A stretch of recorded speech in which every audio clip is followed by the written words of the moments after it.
Rana Zaheer ضدی Rana deputy editor روزنامہ نوید پاکستان مقرر۔ Punjab media ایسوسی ایشن پنجاب کے سینئر نائب صدر بھی منتخب۔ لاہور، نمائندہ خصوصی روزنامہ نوید پاکستان میں صحافتی خدمات، پیشہ ورانہ اہلیت اور متحرک کردار کے اعتراف میں رانا ظہیر ضدی رانا کو باضابطہ طور پر ڈپٹی ایڈیٹر روزنامہ نوید پاکستان مقرر کر دیا گیا۔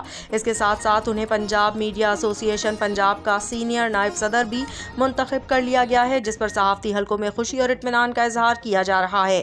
تقرری اور انتخاب کا اعلان ایک باوقار تقریب کے دوران کیا گیا، جس میں پاکستان میڈیا ایسوسی ایشن اور پنجاب میڈیا ایسوسی ایشن سے وابستہ معزز شخصیات نے شرکت کی۔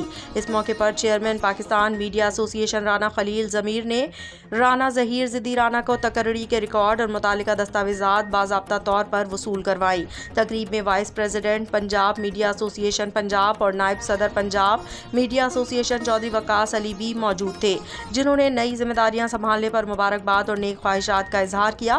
تنظیمی وابستگی اور کارڈ کی باضابطہ وصولی۔ تقریب کے دوران غلام رسول صاحب، ممبر ایگزیکٹو باڈی سینٹرل نے رانا ظہیر ضدی رانا کو پاکستان میڈیا ایسوسی ایشن کا تنظیمی ریکارڈ بھی وصول کروایا، جس کے ذریعے ان کی تنظیم کے ساتھ وابستگی کو باضابطہ اور دستاویزی شکل دی گئی۔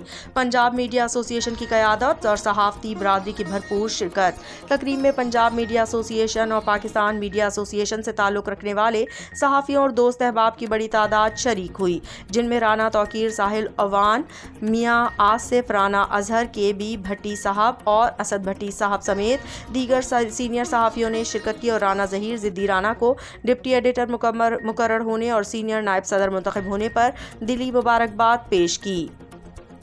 قیادت کا اعتماد، معیاری اور ذمہ دار صحافت کی امید۔ تقریب سے خطاب کرتے ہوئے رانا خلیل ضمیر نے کہا کہ رانا ظہیر ضدی رانا ایک محنتی، اصول پسند اور ذمہ دار صحافی ہیں۔ ان کی بطور ڈپٹی ایڈیٹر تقرری اور پنجاب میڈیا ایسوسی ایشن پنجاب کے سینئر نائب صدر کے طور پر انتخاب سے نہ صرف روزنامہ نوید پاکستان کی ادارتی ٹیم کو مضبوطی ملے گی اور بلکہ تنظیمی سطح پر بھی صحافیوں کے مسائل کے حل اور معیاری صحافت کے فروغ میں مدد ملے گی۔